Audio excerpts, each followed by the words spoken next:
So, we try natin mag-voice over. So, on the way kami dito sa Malabon kasi kaling kaming Manila. May napansin ko yung kuko ko. Look.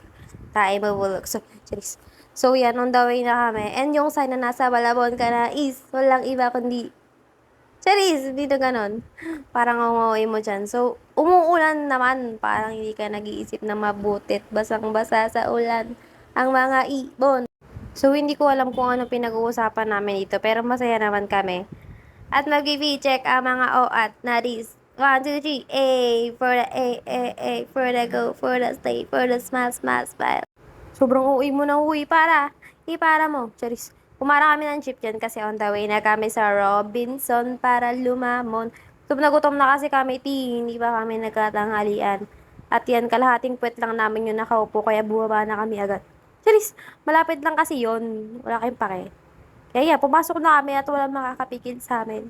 Ang hirap mag-voice over basta nasa Robinsons Malabon na kami.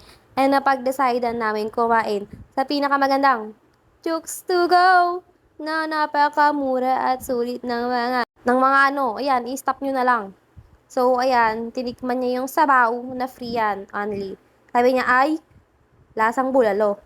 Syempre, magpapatalo ba ako? Syempre, hindi. Titikman natin yan at mapapasigaw siya ng, ah!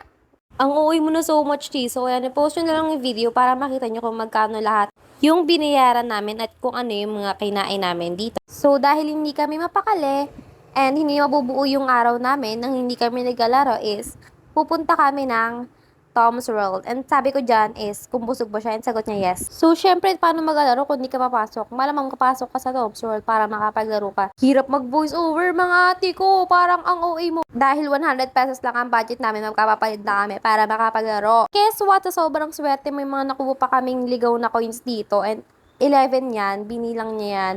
Maniwala kayo sa hindi, binilang namin yan 11 piraso yun nandyan. Di ko alam kung anong tawag sa larong to, pero masaya siya kasi nakakuha kami ng 50 ticket. Sobrang saya ko that time, kaya di ko na sinama yung boses ko. Kasi parang sobrang OA naman talaga. Dahil OA tayo, i-flex natin yung mga tickets natin. Nag-play ulit kami at hindi namin alam kung ano to, basta may mga nalabas sa tubig dyan. And itong game na to, ito yung isa pinaka naadikan kong game. Dahil sobrang OA naman, tinry ko yan. Target ko dyan is yung 25 and sobrang baba ng mga nakukuha namin dyan. Kaya gulat na gulat yung OAT na this nung na-click at pumasok sa books o panis.